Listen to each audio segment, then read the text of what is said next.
Holi judge temple, David తమ్ముడు గృహం. ఇదో దేవుడు మనతో మాట్లాడే శ్రేష్టమైన మాట చదువుకుందాం. 31వ కీర్తన, కీర్తనలు గ్రంథం 31వ కీర్తన 19, 20 వాక్యాలు చదువుతాం, లేదా 19వ వచనం. 31వ కీర్తన 19వ వాక్యం. అక్కడేం రాయబడిందంటే, నీ యందు భయభక్తులు గలవారి నిమిత్తం, నీ యందు భయభక్తులు గలవారి నిమిత్తము నీవు దాచి ఉంచిన మేలు ఎంతో గొప్పది. నరుల ఎదుట నిన్ను ఆశ్రయించు వారి నిమిత్తము నీవు సిద్ధపరిచిన మేలు ఎంతో గొప్పది. చదివిన వాక్యాన్ని పరిశుద్ధాత్మ దేవుడు మనందరికీ అర్థమగునట్లుగా బోధించి, వాక్యపు లోతులలో పరిశుద్ధతలో ప్రభు మనల్ని ప్రతిష్ఠించి, పరిశుద్ధుల స్వాస్థ్యములో దేవుడు మనలను భద్రపరిచి, లోకమునకు వెలుగుగా ప్రభు మనల్ని నడిపించును గాక.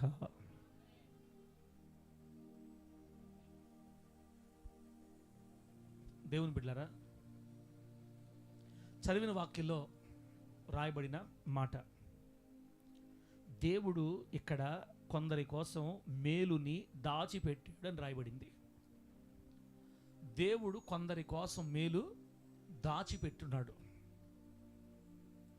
ఆ కింద వచ్చిన కింద లైన్లో దేవుడు కొంతమంది కోసం మేలుని సిద్ధపరచి ఉన్నాడు. దాచి ఉంచిన మేలు, సిద్ధపరచిన మేలు. చెప్పండి, దాచి ఉంచిన మేలు, సిద్ధపరచిన మేలు. మొత్తం మీద మేలే.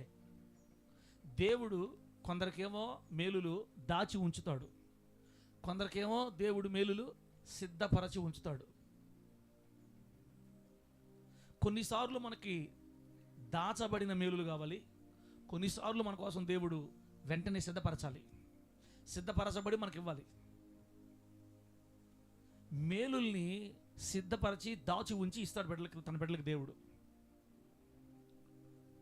ఎందుకు సార్ అంత బాధ ఆయనకి? అంతే. తనను ఆశ్రయించిన బిడ్డల్ని విడిచిపెట్టడం ఆయనకి ఎంతమాత్రం ఇష్టమో ఉండదు. తన బిడ్డని మేలులతో నింపకుండా ఉండటం ఆయనకి ఇష్టం ఉండదు.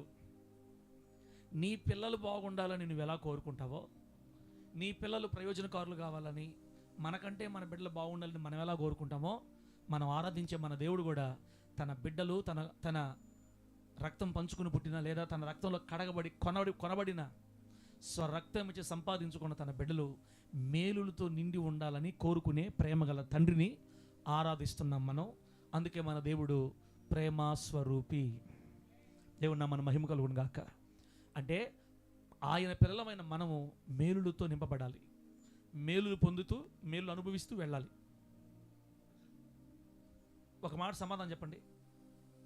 ఒక మనిషి తన జీవితంలో మేలు ఎక్కువ అనుభవిస్తాడా, కీడు ఎక్కువ అనుభవిస్తాడా? బాగా ఆలోచించి చెప్పండి.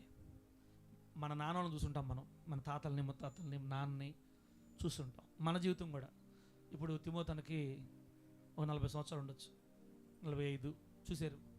మన నాన్న వాళ్ళు 60 దాకా పోయి ఉన్నారు. నాన్నల దగ్గర నుంచి మనం చూస్తుంటాం. అయితే మన జీవితంలో ఇప్పటిదాకా మేలు ఎక్కువ అనుభవించామా, కీడు ఎక్కువ అనుభవించామా? ఇప్పటిదాకా కీడా? ఎక్సలెంట్గా చెప్పావయ్యా నువ్వు మాత్రం. మా అన్న కీడు ఎక్కువ అనుభవించడం అంటే అర్థం ఏంటంటే, ఎప్పుడు దరిద్రం, ఎప్పుడు బాధలు, ఎప్పుడు కష్టాలు, ఎప్పుడు నిందలు, ఎప్పుడు అవమానాలు, ఎప్పుడు బాధలే. అంటే మేలు అనుభవించడం కంటే కీడే ఎక్కువ అనుభవించినట్టు చెప్తున్నావు నువ్వు. ఒకవేళ నీ లైన్ అదైతే నేనేం చేయలేను. కానీ నాకు తెలిసింది ఏంటంటే, ఒక మనిషి తన జీవితంలో తక్కువ కష్టపడతాడు, ఎక్కువ ఆనందపడతాడు. చెప్పండి, తక్కువ కష్టపడతాడు, ఎక్కువ ఆనందపడతాడు. యోసేపు తెలుసు మనకి. యాకోబు కుమారుడైన యోసేపు ఐగుప్తులో కష్టపడ్డాడు. ఎంతకాలం? 12 ఏళ్ళు. 18 సంవత్సరాలు అప్పుడు అమ్మేశారు అతన్ని. అతను ప్రధానమంత్రి అయినప్పుడు అతని వయసు 30. అప్పుడు ఎన్ని సంవత్సరాలు కష్టపడ్డాడు? 12 సంవత్సరాలు కష్టపడ్డాడు. 18, 12, 30. 12 సంవత్సరాలు బానిసగా, ఒక ఇంట్లో పనివాడిగా తర్వాత కొంచెం ఎదిగితే మళ్ళీ తీసుకెళ్ళి చేయని పాపానికి జైలు వేసేస్తే 12 సంవత్సరాలు మనోవేదన పడ్డాడు. 30 సంవత్సరాలకు దేవుడు యోసేపుని ప్రధానమంత్రిగా లేదా ఆహార శాఖ మంత్రిగా చేశాడు. చనిపోయే వరకు ఇక మరలా యోసేపు వెనక్కి తిరిగి చూడలే. 12 సంవత్సరాల కష్టం, 80 సంవత్సరాల రాజరికం. ఇప్పుడు చెప్పండి, దేవుడి కీడు ఎక్కువ ఉంటుందా, మేలు ఎక్కువ ఉంటుందా మనకి? ఇప్పుడు లైన్లోకి వచ్చారు. అంటే మన పిల్లలు కూడా వారు కష్టాలు పడటం కంటే సంతోషంగా ఉండడమే మనకిష్టం. మన బిడ్డలు కష్టంలో ఉండడం కంటే కూడా మేలులతో ఉండడమే మనం కోరుకుంటాం. మన తండ్రి అంతే, మన దేవుడు అంతే. దావీదుని తీసుకుంటే, దావీదుని రాజుగా సమూయేలు అభిషేకించింది అదే 18 సంవత్సరాలకి. దావీదు గారు రాజు అయింది అదే 30 సంవత్సరాలకి. అప్పుడు దావీదుని ఎన్ని సంవత్సరాలు కష్టపడ్డాడు? 18 నుంచి 30 దాకా ఎంత లెక్కలు నేను మీకు చెప్పండి. 12 సంవత్సరాలే. ఈ 12 సంవత్సరాలు అడవుల్లో, కొండల్లో, లోయల్లో, గుట్టల్లో, చెట్లలో, పుట్టల్లో తిరిగాడు. ఏడ చంపేస్తాడు ఈ రాజు, ఈ మామయ్య, ఈడేంది నన్ను తగులుకున్నాడు అని అడవుల్లో మిన్నల్ని తరిగినట్లుగా, అడవుల్లో కౌజు పెట్టిన తరిమాడంట సౌలు. ఇంటి పట్టును లేకుండా చెట్టల్లో పుట్టల్లో బతికాడు జీవితం. మరి ఆ 12 సంవత్సరాల తర్వాత దేవుడు మొట్టమొదటిసారి దావీదుని హెబ్రోన్లో రాజుగా అభిషేకించిన తర్వాత ఇక తన జీవితంలో చనిపోయేదాకా వెనక్కి తిరిగి చూసుకుందే లేదు. 30 సంవత్సరాలు రాజు అయితే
సుఖ దుఃఖాలు మిళితం చేసి దేవుడు సుఖాన్ని ఎక్కువ కాలం పొడిగిస్తుంటాడు, దుఃఖాన్ని తక్కువ కాలం పొడిగిస్తుంటాడు.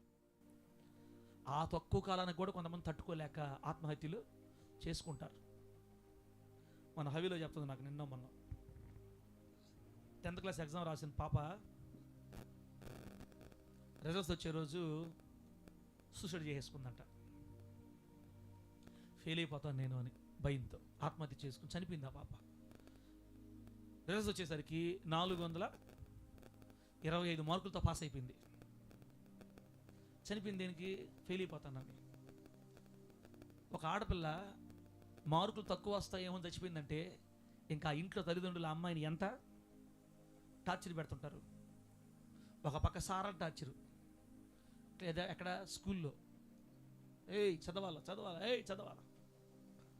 ఒక పక్క తల్లిదండ్రులు టార్చరు, ఒక పక్క బంధువులు బాగా చదువుతున్నారని వాళ్ళ పిల్లలకు జాబులు వచ్చాయని తల్లిదండ్రులు పద్దెనిమిది లేసి ఏళ్ళని చూపించి ఏళ్ళని చూపించి మెంటలు వచ్చేస్తుంది వీళ్ళకి. నేను ఇప్పట్లో కానీ ఫెయిల్ అయ్యానంటే మా వాళ్ళందరి మధ్యలో నాకు అవమానం అయిపోద్ది. మా డాడీ నాకు అసలు ఖర్చు పెట్టాడు ఎక్కువ, ఫెయిల్ అయిపోతే నన్ను బ్రతకనీరు, నేను అసలు చూడలేనని ఆ మనోవేదన గురై 15-16 సంవత్సరాల ఆడపిల్ల సూసైడ్ చేసుకుంది. ఆ కీడిని కొంతకాలం కొందరు తట్టుకోలేక సూసైడ్ చేసుకుంటారు. కీడు అనేది మనిషి జీవితాన్ని కుంచేస్తుంది, దుఃఖం అనేది మనిషి జీవితాన్ని తగ్గించేస్తుంది. అందుకనే దేవుడు ఆ కష్టాలను కానీ, బాధలు కానీ, సమస్యలు కానీ, వేదనలు కానీ, రోదనలు కానీ, రోగాలు కానీ మనుషుల మీద ఎక్కువ కాలం ఉండనివ్వడు. ముఖ్యంగా తన బిడ్డలకు ఎక్కువ కాలము ఉండనివ్వడు. వస్తాయి ఖచ్చితంగా, వచ్చి టచ్ చేసి వెళ్తాయి మనల్ని, వస్తాయి కానీ ఎక్కువ కాలం మన మీద పనిచేయు. ఆ రీతిగా ఈరోజు సరే ఇంకో మాట చెప్తా. అందుకే నేనేం చేస్తానంటే నా బిడ్డల్ని చదువు విషయంలో నేను పెట్టను టెన్షన్, టార్చర్ పెట్టను. నేను వాళ్ళకి ఏం చెప్తుంటానంటే మీరు ఫెయిల్ అయిపోయినా మళ్ళీ రాసుకుందరు, చదువు లేకపోయినా పర్లేదు కానీ మాకు మీరు కావాలా. డైరెక్టర్ గారు అట్లా అంటున్నాడు కానీ అట్ట మాట్లాడు. ఇంటి దగ్గర డైరెక్టర్ గారు వేరుగా మాట్లాడతాడు. ఏం సరే ఏంది వాళ్ళకి చెప్పేదట నువ్వు? ఏంది వాళ్ళు ఎందుకు వాళ్ళకు ఉండేది ఈ వయసు చదవకుండా వాళ్ళు? మంచిదిలే, అర్థం చేసుకునేపోతే పర్వాలేదు. టెన్షన్ బట్టి టార్చర్ పెట్టేసుకొని ఇబ్బంది అయితే. ఇప్పుడు చదువు అనేది ఒక పెద్ద కాంపిటీషన్ అయిపోయిందన్న. మనుషుల మధ్య పోటీ తత్వాన్ని తీసుకొని వచ్చేసింది. పిల్లలు రోబోలు అయిపోతున్నారు. ఇప్పుడు రోబో ఇన్ని గంటలు చదవాలి, ఇన్ని గంటలు చదవాలి, ఇంత చదవాలి, ఇది చదివితేనే జాబులు వస్తాయి, ఇది జాబులు వస్తాయి, రుబ్బేస్తున్నారు మిక్సీలు వేసి పిల్లల్ని. అందుకే మన పిల్లల్ని ఒక రకంగా ఉండే స్కూల్లో వేసుకుంటే మంచిది. దేవుని నామాని మహిమ కలుగును గాక. చెప్పండి గట్టిగా హల్లెలూయా. డబ్బు ఉందని చెప్పి వేలు లక్షలు కట్టే అవసరం నాకైతే లేదు. ఇద్దరు పిల్లలను కూడా కాలేజీల్లో మెరిట్లో వేసారన్న. మెరిట్లు అంటే అర్థమైందంటే అందరు చదివేది కాకుండా వీళ్ళు అన్నీ చదవాలి. వీళ్ళు మిగతా వాళ్ళు అందరూ తక్కువ చదివితే చాలు, వీళ్ళు మాత్రం మొత్తం చదవాలి బుక్ అంతా. దాంట్లో వేసారు వీళ్ళిద్దరిని. ఈమె నేను పడుచుకోవాలి, ఇంకొంచెం బలాడ్డాలు కాబట్టి ఈమె కొంచెం అటు ఇటు కొట్టద్దని చెప్పేసి నేనే ఆమె చెప్తే మాట్లాడదామని అనుకున్నా. కానీ పెద్ద ఆమెను మాత్రం రుబ్బేస్తున్నారు అంతే. డాడీ నా వాళ్ళకి అట్లా మెంటలు వస్తుందనింది. మా అమ్మ ఉండమ్మ తల్లి నీకు మెంటలు వస్తుంది, నేను తట్టుకోలేను మళ్ళా అనింది. నేరుగా వెళ్ళే కాలేజ్ దగ్గరికి, సార్ గుడ్ మార్నింగ్ సార్. చెప్పండి సార్. ఏంది మా పాపను మెరిట్లు వేసారంట, మొత్తం చదవమంటున్నారంట. ఏంటి సార్ మీరు అట్లా అంటారండి? మరి సార్ మీరు మీ పాపను మీరు ఎంకరేజ్ చేయాలి. మీ పాపను కష్టపడితే కదా, కష్టపడితే మంచి మార్కులు వస్తాయి. సారు ఒకటి చెప్తాను నీకు సారు నేను చెప్పేది నువ్వు. ఆ అమ్మాయి బలహీనరాలు, 8 నెలలకు పుట్టింది. ఏదో దేవుడి దేవ అంత మాత్రం వచ్చింది. మీ మార్కులకి మీ కాలేజీకి ఒక దండం. ఆ అమ్మాయి ఎన్ని మార్కులు వస్తే అన్ని మార్కులు మాకు చాలు. నీకు ఫీజు కావాలి, నా బిడ్డకి చదువు కావాలి. మీ ఫీజులు మీ మార్కుల కోసం ర్యాంకుల కోసం నా బిడ్డను బలి చేయొద్దు. అసలు నాకు అది అవసరమే లేదు. రేపటి నుంచి మామూలు క్లాసులు కూర్చోటది పోయి అటగా సార్ ఇంకేం మాటలేదు సార్. ఇంకా నెక్స్ట్ రోజు నుంచి మామూలుగా అందరిలో కూర్చోబెట్టేశారు. అయినా మంచి మార్కులే వచ్చాయి. దేవుడికి స్తోత్రం కలుగును గాక. బిడ్డల మీద ప్రెషర్ తగ్గద్ది. చదివే వాళ్ళని మనం చదవమని చెప్పాల్సిన అవసరం లేదు. అందుకుంటుంది అది.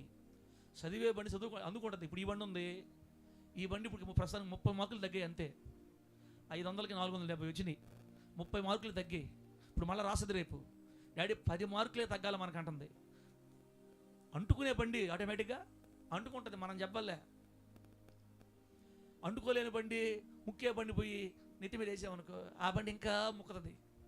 మూలుగా నక్క మీద ఏమి వేయకూడదు, తాటికాయలు వేయకూడదు. పిల్లలు ప్రశాంతం చదువుకోవాలి, ఫ్రీగా చదువుకోవాలి. 10th చదివే ఆడపిల్లే సూసైడ్ చేసేసుకుందంటే ఎంత టార్చర్ పెడుతున్నారు తల్లిదండ్రులు ఈ రోజుల్లో. ఈరోజు బిడ్డ పోయింది, ఆ చదువు ఏం చేసుకుంటారన్నా? ఆ చదువు ఏం చేసుకుంటారు? కాబట్టి కీడు తట్టుకోలేనమాట. కీడు ఎక్కువ మన మీద పనిచేస్తే తట్టుకోలేము. అందుకనే దేవుడు తన బిడ్డలకి కష్టాలు, కీడు, వేదన, బాధలు తక్కువ కాలం పెడతాడు.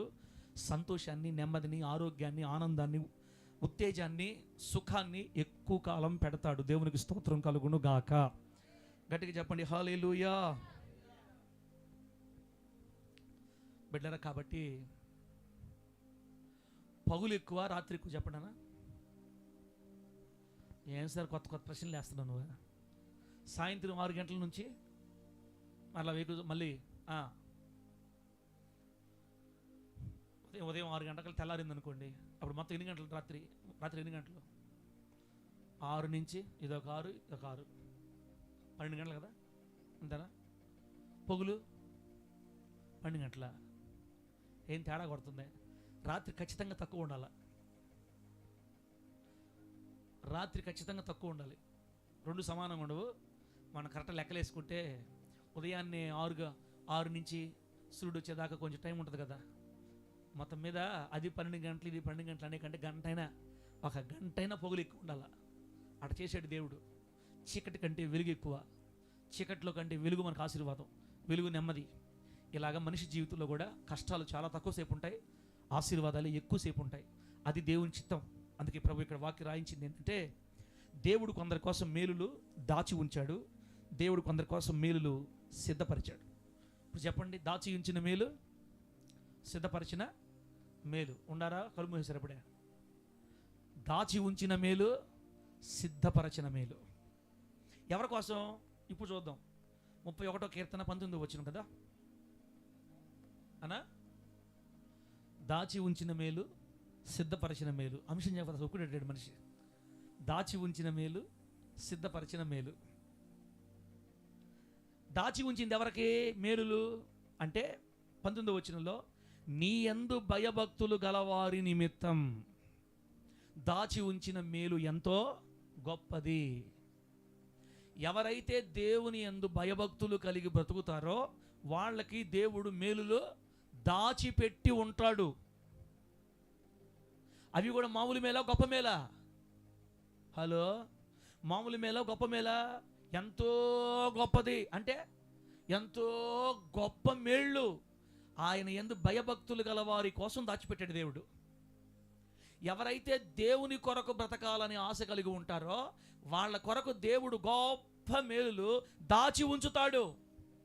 కొంతమంది అంటారు, సార్ మామూలుగా మీరు చెప్తుంటారు వాక్యాలు విశ్వాసం ఉంటే దీవించబడతామని, మనం ఏదో ఆపోటుకు బతికే పేదవాళ్ళం అయిపోతామే, అంత పెద్ద ఉన్నత స్థాయికి పెద్ద పెద్ద స్థానాలకు మనం ఎట్లా వేస్తాం సార్? అసలు అంత ఉన్నత స్థానాలకు మనం ఎట్లా వేస్తాం సార్? మనం అసలు అది ఎలా కుదురుతుంది?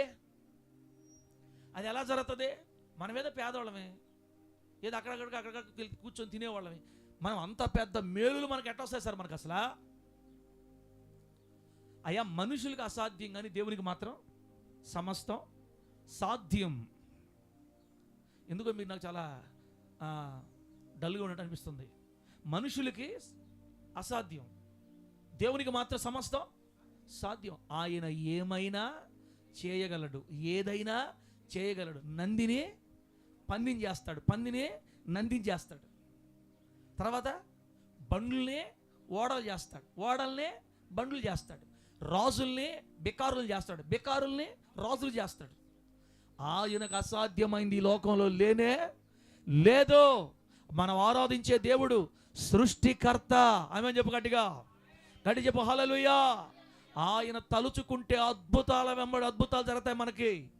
అందుకే ఆయన బిడ్డల కోసం కొన్ని మేలులు దాచి ఉంచుతాడు యేసు నామములో. ఆ దాచి ఉంచిన మేలులు ఒక్కసారి నీ మీద పడ్డప్పుడు నీ స్టారు మారిపోతుంటుంది. ఆమేన్, హల్లెలూయా.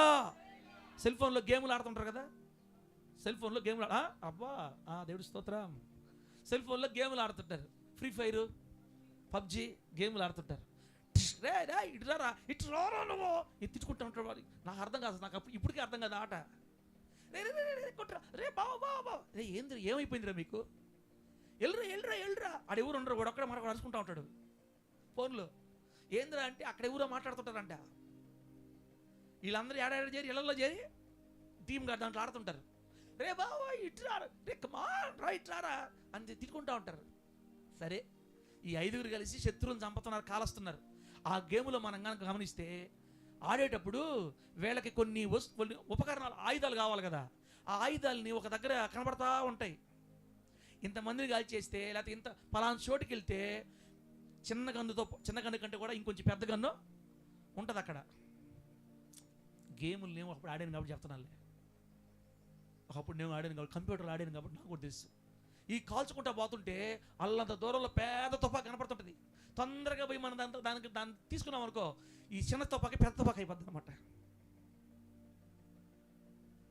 ఈ ఇట్లాగేస్తారే గ్రెనేడ్లు, అవి కనపడుతుంటే ఒక దగ్గర పరిగెత్తుకుంటూ పోయి దాన్ని చేపట్టుకుంటే గ్రెనేడ్ చేతిలోకి వచ్చేస్తుంది. ఇటు తీసి ఇసిరేసేస్తే పెరిపోద్ది.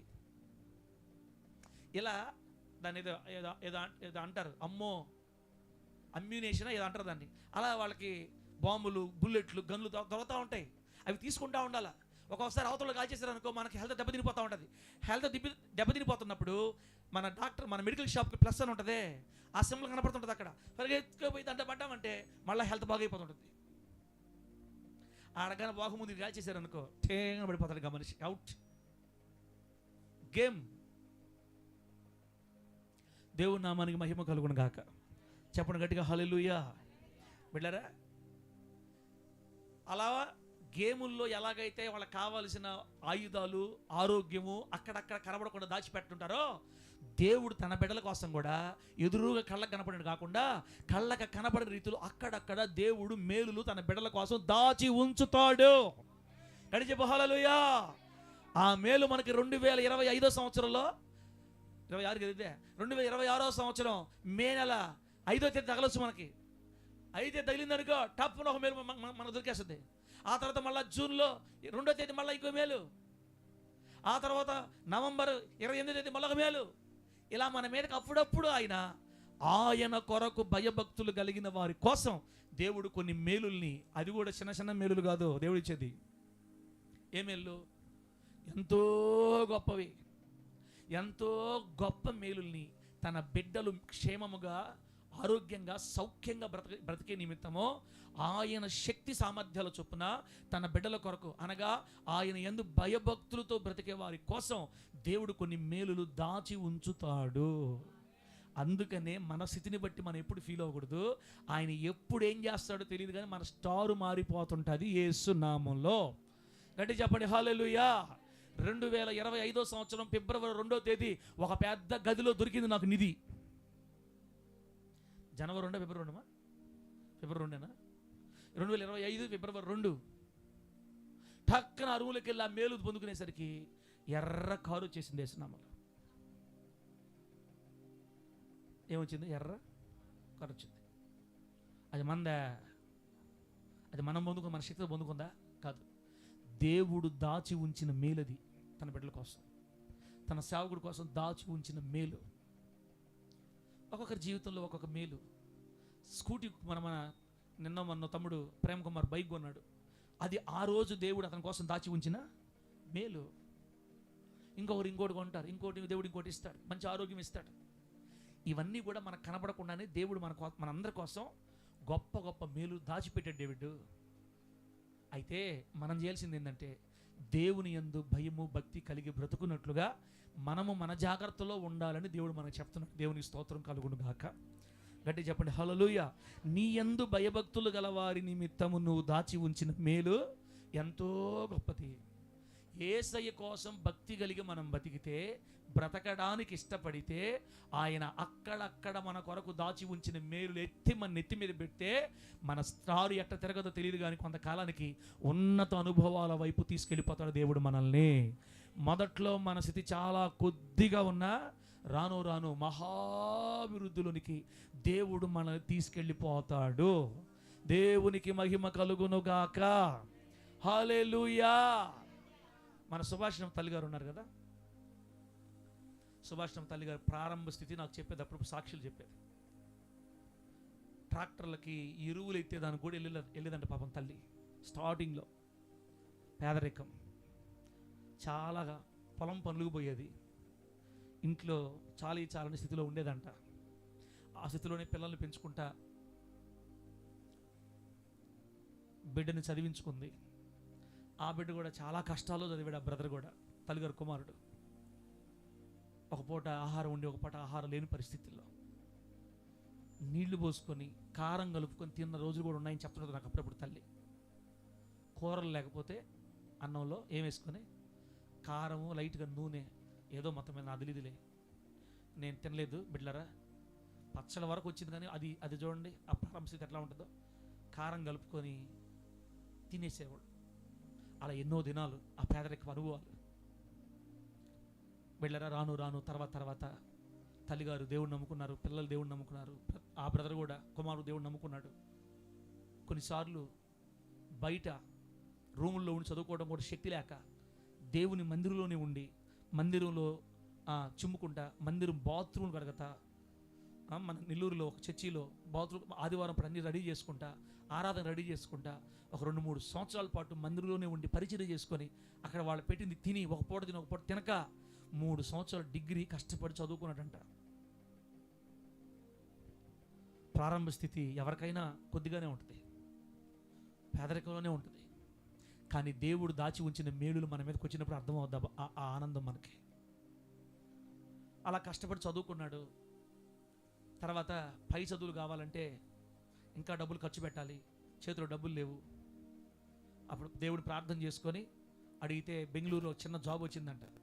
ఆ జాబు చేసుకుంటానే చదువుకున్నాడు. మళ్ళీ ఆ జాబులో వచ్చిన డబ్బులను జాగ్రత్త చేసుకొని ఆ పై చదువు చదవడానికి దేవుని హస్తం తోడై ఉండగా, దేవుని ప్రేరేపణ బట్టి, దేవుని కృపను బట్టి అమెరికా దేశానికి వెళ్ళాడు పై చదువు చదువుకుందామని. అక్కడికి వెళ్ళిన తర్వాత అక్కడ కూడా కష్టం. ఏదన్నా అప్పుడు పార్ట్ టైం జాబ్ చేసుకుంటా, చదువుకుంటా, నానా కష్టాలు పడి, అక్కడ కూడా ఇబ్బందులు పడి, అక్కడ కూడా బాధలు పడి, మొత్తానికి ఇన్ని సంవత్సరాల తర్వాత ఎన్ని సంవత్సరాలు కష్టపడ్డాడో లెక్క నాకు తెలియదు. కానీ ఇక ఈ రోజు నుంచి చచ్చిపోయేదాకా కష్టమా ఆశీర్వాదమా? స్థిరమైన జాబుని, మంచి శాలరీని దేవుడు ఇచ్చాడు ఇప్పుడు ఆ బ్రదర్కి.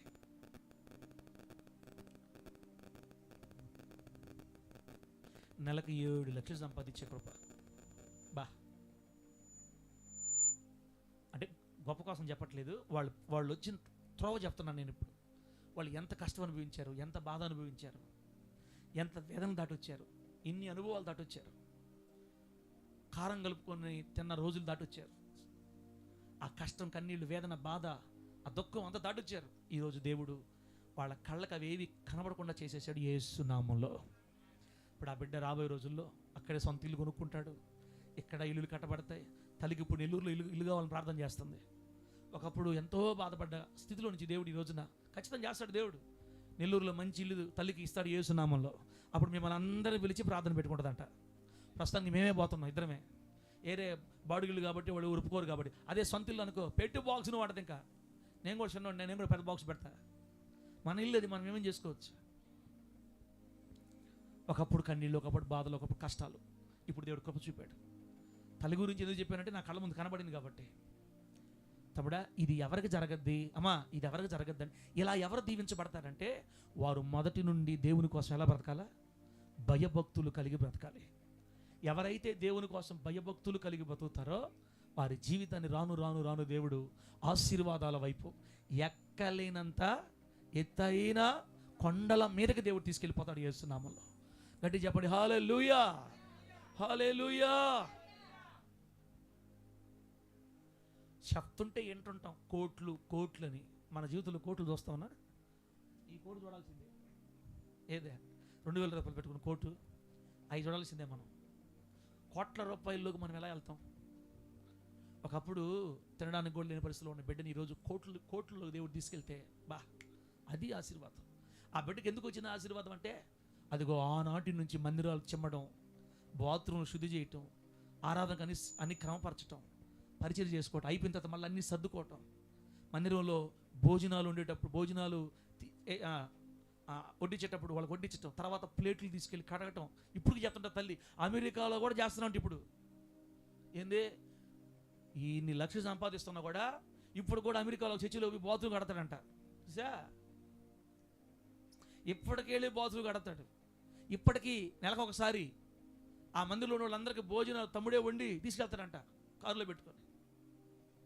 ఇప్పటికి వడ్డిస్తాడంట. అది ప్రారంభం నుంచే పడిపోద్ది బ్లడ్లో రాజా, ప్రారంభం నుంచే పడిపోద్ది. ఇప్పుడుండే క్రైస్తవులు మైకి ఆడ తిరగతుంటుందో ఆడ తిరగతుంటారు, పోయి మైకి చుట్టూ ప్రదక్షిణలు చేస్తుంటారు. మైకి ఆ పక్కకు పోయింది, అటు అటు అటు అటు అటు అటువా, మైకి ఈ పక్కకు పోయింది, అటు అటు అటు అటు అటువా, మైకి ఈ పక్క వచ్చింది, మైకు తగలబడ. ఆశీర్వాదం మైకులో లేదు, ఆశీర్వాదం పరిచర్యలో ఉంది. గట్టి చెప్పండి హల్లెలూయా. బిడ్డలారా, మైకు పట్టుకోవడం తప్పని చెప్పట్లేదు, కానీ ఈ మైకు వల్లే మన ఆత్మీయ జీవితం దెబ్బతినిపోతుంది. ఈ మైకు వల్లే మన జీవితాలు బస్టు పడిపోతున్నాయి.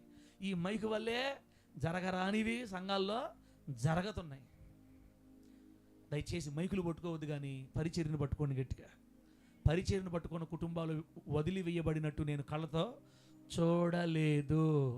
మైకులో పాటలు పాడిన వాళ్ళు కోట్ల రూపాయలు సంపాదించుకున్నట్టు ఎప్పటిదాకా ఒక్క ఎంటుకు వంటి మనిషిని కూడా చూడాలి. ఇప్పుడు దాకా పరిచర్య చేసిన వాళ్ళని మాత్రం కోట్లలోకి వెళ్ళే వాళ్ళు నా కళ్ళతో చాలామందిని చూశా. మన నవీనన్ ఉన్నాడు అన్న, మన నవీనన్ కూడా చిన్నప్పుడు చద్దన్నం వేసుకొని ప్లేట్లో తినేవాళ్ళు అని చెప్పేవాడు. రోజు చద్దన్నం అన్నమాక ఏం లేదా, బస్సుకి ఛార్జీ లేక నేను ఎనమడుగురు సెంటర్లోకి నడిచి వచ్చేవాడిని. ఇక్కడ అన్న ఊరి కాడి నుంచి మన వెంకటేశ్వరపురం, ఏదది, ఏ బస్సు అది, ఏ కాలేజీ, పాలిటెక్నిక్ కాలేజీ, అక్కడ దాకా నడిచి వచ్చేవాడంట. అప్పట్లో ఛార్జీకి లేక వాళ్ళ ఊరి కాడి నుంచి అంత దూరమా, ఏడకు వచ్చి నడిచి వచ్చి ఆ టౌన్ బస్సు ఎక్కెళ్ళేవాడంట. అది ప్రారంభ స్థితి. మందిరాల్లో భోజనం, అది ఆదివారాలు భోజనం వండుతుంటే అన్నయ్య పోయి ఆ వండే దగ్గర ఉండేవాడంట. వడ్డించినప్పుడు ఏం వడ్డించేవాడు కాదు, కానీ ఎవరెవరు తిని లేచి వెళ్ళిపోతారా ప్లేట్ ఎత్తేద్దాం మైండ్లో ఉండేవాడంట. అట్లే ప్లేట్లు ఎత్తుకెళ్ళి ఆడేసేవాడు. ఒకసారి ప్లేట్లు కూడా ఇవన్నీ చెప్తుంటే ఏందిరా నాయన ఇటు కూడా చేస్తారా అనిపిస్తుంది నాకు. వాళ్ళు అక్కడి నుంచి లేచారు. అంతెందుకు, ఇప్పుడు మన మందిరంలో కూడా ఒక్కొక్క ఆదివారం వచ్చేస్తారు, అక్క అన్న ఎదురు వచ్చేస్తారంట. అక్క ఈ ఒక్క ఆదివారం ఛాన్స్ మాకు ఇవ్వండి, మేము బాత్రూమ్లు కడిగేసి వెళ్ళిపోతాం. ఆశీర్వాదం బాత్రూమ్ కడిగే దాంట్లో ఉంది, డేవిడ్ మైకుల్లో లేదు. బాత్రూమ్లు కడిగి మందిరాలు తుడిచేసి వెళ్ళిపోతారు. మనం రాకముందే. ఈరోజు వాళ్ళని కోట్లలోకి తీసుకెళ్ళిపోయాడు దేవుడు. కోట్లు. బెంగళూరులో కొన్న ఇల్లు 2 కోట్లు అని చెప్తుంటే కోట్లు ఎట్టుంటాయో. ఈ మైకులు నమ్ముకున్న కోట్లు కాదు కదా, వందలు వేలుకి ఆగిపోతారు అంతే. నిజమక్క. పిల్లలకి దీవెన పరిచర్య. ఆమె చెప్పండి. పిల్లలకే దీవెన. ఆ బిడ్డ కష్టపడ్డాడు, ఈరోజు 7 లక్షలు దేవుడు తీసుకెళ్ళాడు. ఇంకా రాను 10, 20, 30 పోతుంటుంది ఇంకంతే. ఇక అతనికి పుట్టే పిల్లల సంతానం కిందకు వస్తారా, పైకి పోతారా? పైకి వెళ్తారు. ఆశీర్వాదం అది. కాబట్టి నా ప్రియమైన దేవుని బిడ్డలారా, ఆయన యందు భయభక్తులు కలిగిన వారి కోసం దేవుడు దాచిపెట్టిన మేళ్ళు ఎంతో గొప్పవి. ఆయన బిడ్డల కోసం దేవుడు కొన్ని దగ్గర దాచిపెట్టి ఉంటాడు. మనం దేవుని కోసం బ్రతకాలను తృష్టపడే కొలది ఆ మేలులు మనకు కనబడతా ఉంటాయి, వాటిని పొందుకుంటూ ఉంటాం యేసు నామములో. కాబట్టి మన స్థాయిని బట్టి ఎప్పుడు మనం ఆలోచించకూడదు. ఆయన ఒక్క మేలు మన నెత్తి మీద పోసేటంటే ఒక్కసారి మన చరిత్ర మారిపోద్ది. మనకి దాచబడిన మేలులు కావాలి. ఆమె చెప్పండి గట్టిగా, చెప్పు హల్లెలూయా. దాచబడిన మేలులు మనకే కావాలి. ఆయన కృప చూపితే ఒక్క వ్యక్తి మన మందిరికి వస్తే చాలు, ఎకరా రాసిస్తాడు మనకి యేసు నామములో. ఆమె చెప్పు గట్టిగా. 100 ఎకరాలు ఉండేవాడికి 1 ఎకరా ఏముందనా? 200 ఎకరాలు ఉండేవాడికి 5 ఎకరాలు పెద్ద విశేషమా? సంతకం పెట్టి ఇసి వెళ్ళిపోతాడు అంతే. కట్టుకో పాస్టర్ గారు, దేవుడికి డెక్కే ఉంది, నాకు 200 ఎకరాలు ఇచ్చాడు దేవుడు, తీసుకో 5 ఎకరాలు దేవుడికి. పెద్ద బిల్డింగ్ కట్టి పూర్తి కాకుండా అటు పడిపోయి ఉంది. 2000 మంది పడతారు కూర్చుంటే, మధ్యలో గోడలు గట్ల పిల్లర్లు వదిలేశారు. ఏంది నాకు ఈ కర్మ, ఈ పని పూర్తి కావట్లేదు ఏంది? టక్కన మనకు దొరికాడు. ఏయ్, నీకు 150 బిల్డింగ్లు ఉన్నాయి, ఇది ఎందుకు నీకు ఇచ్చేసే దేవుడు చర్చికే? ఓయబ్బా, వై నాట్? ఐ కమాన్. ఆ పాస్టర్రా నాకు ఎన్నో 150 బిల్డింగ్లు ఉన్నాయి, తీసుకో దేవుడు మందిరికి. టక సంతకాలు పెట్టి రాసి ఎల్లో అడ్రస్ లేకుండా.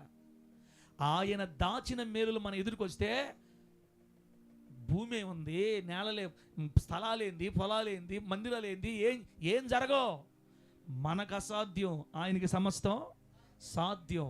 ఆయన ఏమైనా చేయగలడు, ఏదైనా చేయగలడు. నందినే పందిని చేస్తాడు, పందిని నందిని చేస్తాడు. ఆయనకు అసాధ్యమైంది ఏమి లేదు నాయన.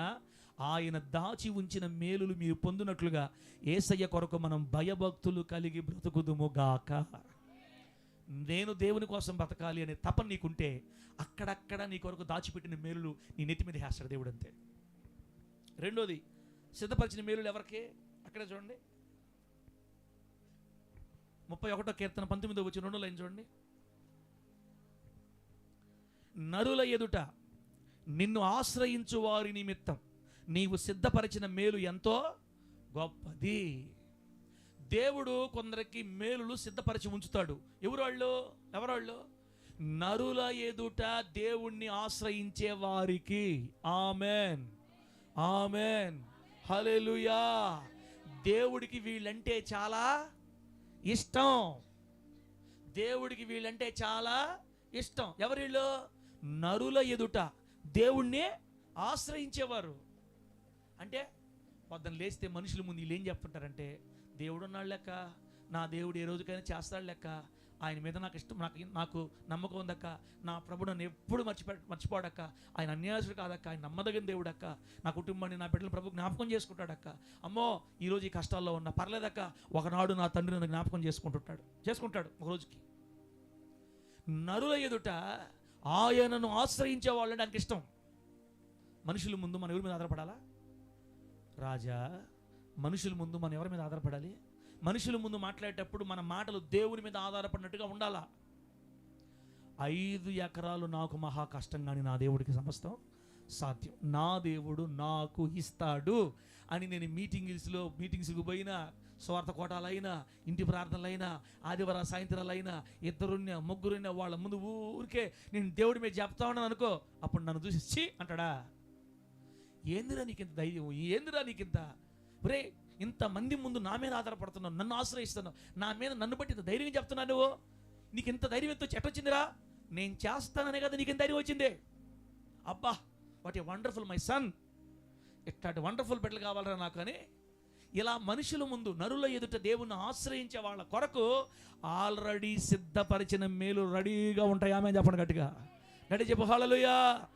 కొన్ని దాచిన మేలులు, కొన్ని సిద్ధపరిచిన మేలులు. ఆ సిద్ధపరిచిన మేలులు ఎవరైతే దేవుని మీద ఆధారపడుతుంటారో, ఎవరైతే దేవుని మీద, మనుషుల ముందు ఆధారపడాలి. గుర్తుపెట్టుకోండి ఈ మాట. ఎవరి ముందు ఆధారపడాలి తల్లి? మనుషుల ముందు మనం ఎంత సమస్యనైనా దేవుడి మీదకి నెట్టడం నేర్చుకోవాలా.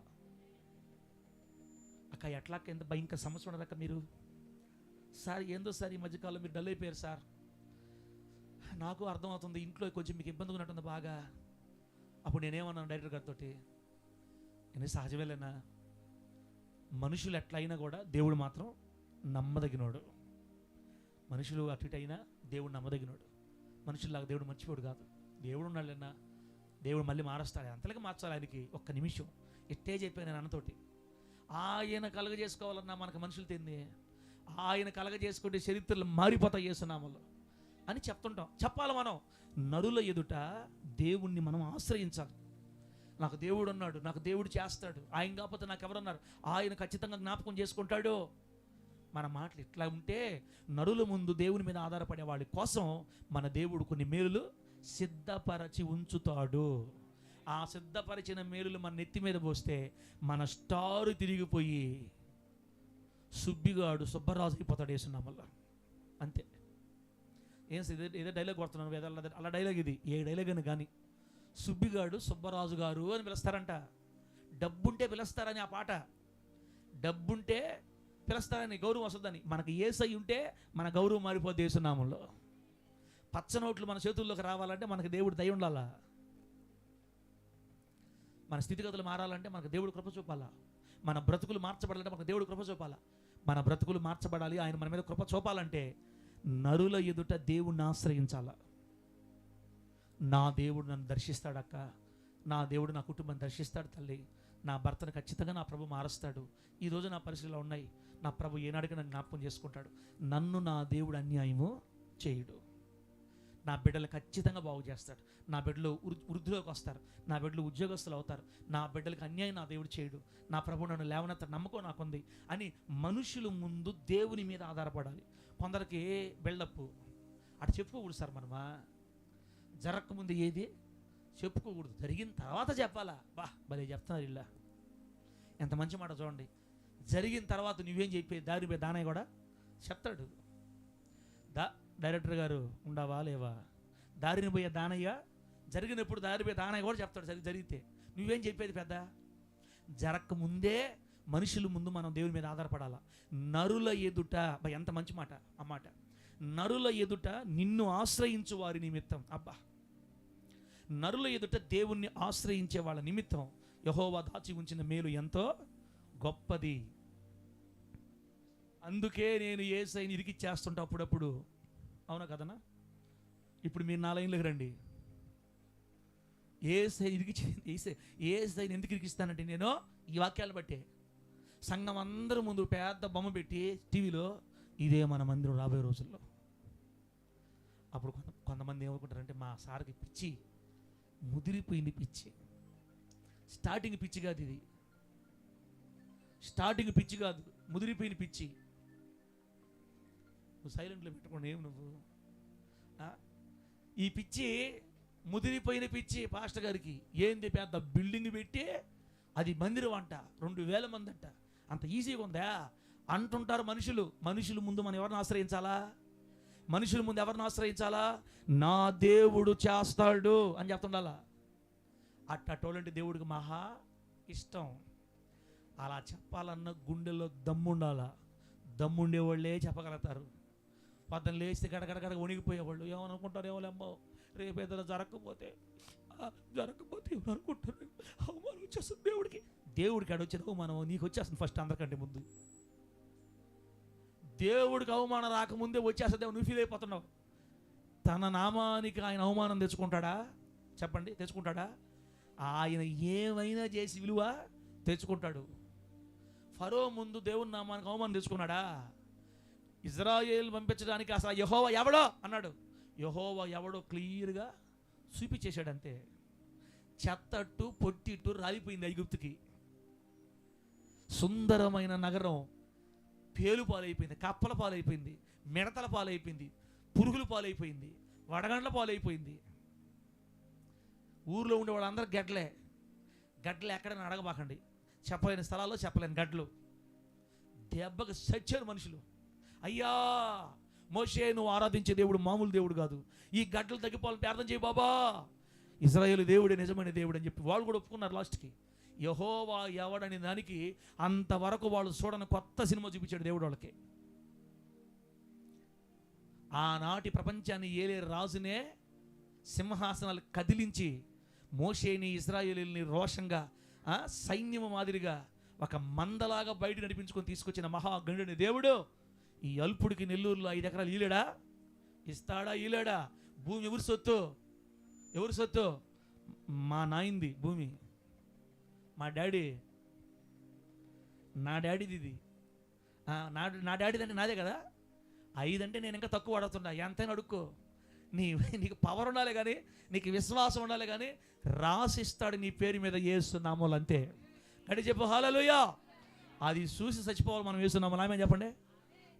ఒకప్పుడు కారం కలుపుకొని తిన్న కుటుంబాన్ని ఈ రోజున ఇంత ఉన్నతంగా దీవించిన నా దేవుడు, ఒకప్పుడు పేదరికంలోని బిడ్డలు ఈరోజు ఎంతగా లేవనెత్తిన దేవుడు, నీ కుటుంబాన్ని నా కుటుంబాన్ని దేవుడు లేవనెత్తుతాడు. కారణం ఏంటంటే ఆయన మేలులు మన కొరకు సిద్ధపరిచి దాచి ఉంచి ఉన్నాడు. టైం వచ్చినప్పుడు దాచిన మేలు నీ నెత్తి మీద పడతాయి, టైం వచ్చినప్పుడు సిద్ధపరిచిన మేలు నీ చేతుల్లోకే వచ్చేస్తాయి. మనం కష్టపడే తక్కువ, ఆనందించేదే ఎక్కువ. కష్టాలు, కన్నీళ్లు, వేదన, దుఃఖం తక్కువ కాలం ఉంటాయి. సమృద్ధి, నెమ్మది, ఆశీర్వాదం, విడుదల ఎక్కువ కాలం ఉంటుంది. ఆ రీతిగా మన దేవుడు మనల్ని నడిపించును గాక. గట్టి చెప్పండి హల్లెలూయా. ఇప్పుడు చెప్పండి, దాచి ఉంచిన మేలు, రెండోది సిద్ధపరిచిన మేలు. తన బిడ్డల కోసం దేవుడు కొన్ని మేలు దాచి ఉంచాడు, కొన్ని మేలులు సిద్ధపరిచి ఉంచాడు. ఇదే పదాలు పెట్టి ఒక పాట రాసాం మనం. ఇదే పదాలు పెట్టి ఒక పాట రాసాం. తమ్ముడా రిధం ఉంటలే, రిధం పెడతావా? ఏం పాట మాదే? నరుల ఎదుట నిన్నాశ్రయించిన వారి కొరకు సిద్ధపరచిన మేలు ఎంతో గొప్పది, ఎంతో గొప్పది, ఎంతో గొప్పది, ఎంతో ఎంతో ఎంతో గొప్పది. కొంచెం ఫాస్ట్ పెట్టాలి.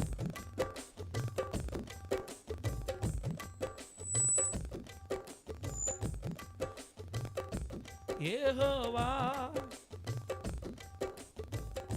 117 ఇంకా ఫాస్ట్ పెట్టాలి. షెడ్యూల్ రెడీ అయిపోయింది పో. యెహోవా సర్వభూమికి రాజా నీవు. తల క్వాలిటీ రావట్లేదే. నిత్యము ఫోన్లో తగ్గించుకొని దాంట్లో పెట్టాలి, ఫోన్లో తగ్గించి దాంట్లో పెట్టి. యెహోవా సర్వభూమికి. తల వేరే టైప్ లేదా? ఇంకో టైప్ లేదా? రిధం. నీవు నిత్యము సింహాసనాసీనుడవు. యెహోవా సర్వభూమికి రాజా నీవు నిత్యము సింహాసనాసీనుడవు. నీతిమంతుల సంరక్షకుడా, సర్వలోకనాథుడా, నీ నామస్మరణ తరతరములుండును. ఫోన్ సౌండ్ కొంచెం పెడతారా. నీ యందు భయభక్తి గల వారి కొరకు దాచి ఉంచిన మేలు, నరుల ఎదుట నిన్నాశ్రయించిన వారి కొరకు సిద్ధపరచిన మేలు ఎంతో గొప్పది, ఎంతో గొప్పది, ఎంతో గొప్పది, ఎంతో ఎంతో ఎంతో గొప్పది. యెహోవా సర్వభూమికి రాజా, నీవు నిత్యము సింహాసనాసీనుడవు, నీతిమంతుల సంరక్షకుడా, సర్వలోకనాథుడా, నీ నామస్మరణ తరతరములుండును. నీ యందు భయభక్తి గలవారి కొరకు దాచి ఉంచిన మేలు, నరుల ఎదుట నిన్నాశ్రయించిన వారి కొరకు సిద్ధపరచిన మేలు ఎంతో గొప్పది, ఎంతో గొప్పది, ఎంతో గొప్పది, ఎంతో ఎంతో ఎంతో గొప్పది. యెహోవా సర్వభూమికి రాజా, నీవు నిత్యము సింహాసనాసీనుడవు. హల్లెలూయా, హల్లెలూయా, హల్లెలూయా, హల్లెలూయా. భయభక్తులు కలిగి బ్రతికే బిడ్డలకి దేవుడు కొన్ని మేలులు దాచి ఉంచుతాడు. ప్రజల ముందు ప్రతి విషయంలో దేవునిని ఆశ్రయించే వాళ్ళకి కొన్ని మేలులు దేవుడు సిద్ధపరచి ఉంచాడు. నీ కష్టం తక్కువ ఉండాలి, దేవుని ఆశీర్వాదం మనకే ఎక్కువ ఉండాలి. ఇస్సాకు ఆ సంవత్సరం విత్తనము వేసి ఎంత ఫలం, ఎంత ఫలం, ఎన్నంతల ఫలం, 100 ఫలం. మన కష్టం తక్కువ, దేవుడి ఆశీర్వాదమో ఎక్కువ ఉండాలా. అలా ఉండాలంటే దేవుని కొరకు బ్రతకాలన్న మనసు మన ఇన్బుల్ట్ బ్లడ్లో ఉండాలి. మనకి నేను దేవుడి కోసం బ్రతకాలి, నేను ప్రభు రాజ్యానికి వెళ్ళాలి, దేవుని పనుల మీద ఉండాలి, సభలకు వెళ్ళాలి, ప్రార్థనలకు వెళ్ళాలి, స్తుతికూటాలకు వెళ్ళాలి, ఆదివారం క్రమంగా వెళ్ళాలి, నా ప్రభుని సేవించాలి, ఆయన కోసం నమ్మకంగా బ్రతకాలి, ఆయన కొరకు నీ భూలోకం ఏదో ఒకటి చేయాలి, తపన, దేవుని యందు భయభక్తులు కలిగి బ్రతకాలన్న ఆశ. చిన్న చిన్న బలహీనతలో పడి కుంగిపోతున్నా కూడా మరలా లేచి నా ప్రభు కోసం నేను నికరంగా నిలబడాలన్న తలంపులు, యేసై కొరకే నేను జీవించాలన్న తృష్ణ నీ మనసులో మండతా ఉంటే నువ్వు దేవుని కోసం చేస్తున్నటువంటి ఆ ప్రయాసం చూసిన దేవుడు దాచి ఉంచిన మేలులు నీ ఒడిలో పోస్తాడు యేసు నామములో. ప్రతి చిన్న విషయానికి ప్రజల ముందు నువ్వు దేవుడినే పొగడుతున్నావు అనుకో, దేవుడి మీద ఆధారపడుతున్నావు అనుకో, నా దేవుడు చేస్తున్న ఊరికే చెప్తున్నావు అనుకో, ఆ మాటలు విన్న దేవుడు సంతోషించి తాను సిద్ధపరిచిన మేలు నీ ఒడిలో పోసేస్తాడు యేసు నామములో. ఒక 10 సంవత్సరాల క్రితం నీ జీవితం వేరైపోద్ది, ఈరోజు నీ జీవితము వేరైపోద్ది యేసు నామములో. అంత ఉన్నతంగా మన దేవుడు మనల్ని ఆశీర్వదిస్తాడు. ఇందు మూలంగా నేను మరలా మీకు చెప్పేది ఏంటంటే, మైకు చుట్టూ తిరగకుండా మనము ఎడ తిరగదాము, పరిచర్య చుట్టూ తిరగదాం. సాఫలేసే చుట్టూ, పాటలు పాడే చుట్టూ, బాత్రూమ్లు కడిగే చుట్టూ, కొండలు ఉండే చుట్టూ, వండిన కొండలు తిరిసే చుట్టూ, మైకుల చుట్టూ తిరిగినోడు లక్షలు దాటినట్టు కానీ వేలు దాటినట్టుగా నా కళతో ఒక్కరిని కూడా ఇప్పటికీ చూడలే. 14 సంవత్సరాల సేవ జరిగిపోతా ఉన్నా ఒక్కోసారి హల్లెలూయా స్తోత్రం అంటారు. నాకు కూడా నా పరిస్థితే. కానీ పరిచయం చేసిన వాళ్ళు చూడండి, కోట్లలోకి వెళ్ళిపోయారు, లక్షల్లోకి వెళ్ళిపోయారు. ఎవరు గొప్ప? స్వార్థం లేని పరిచర్య అది. దేవుడు వాళ్ళ కష్టాన్ని చూసి వాళ్ళ ఒడిలో పోస్తాడు దేవుడు. బిడ్డలారా, నేనే కాదులే, చాలామంది సేవకులు ఇదే బాధలో పడుతున్నాను. 3-4 సంఘాలు, 2-3 సంఘాలు, చెప్పుకోవడానికి ఎన్ని సంఘాలు ఉన్నా ఆర్థికంగా అక్కడికి అయిపోయిన మనుషుల సంగతి ఈరోజున. కానీ పరిచర్య మనల్ని అలా చేయదు, అది మన జీవితాన్ని విప్లవాత్మకంగా మారుస్తుంది. కాబట్టి పరిచర్య తక్కువ అంచనేయద్దు, దేవుని చిత్తం అయితే దాన్ని గట్టిగా పట్టుకోండి. ఆల్రెడీ పరిచర్యలో ఉండేవాళ్ళు వదులుకోకుండా జాగ్రత్తగా సాగిపోదురుగాక. గట్టి చెప్పండి హల్లెలూయా. బిడ్డలారా, ఇలా దేవుడు ఎవరికి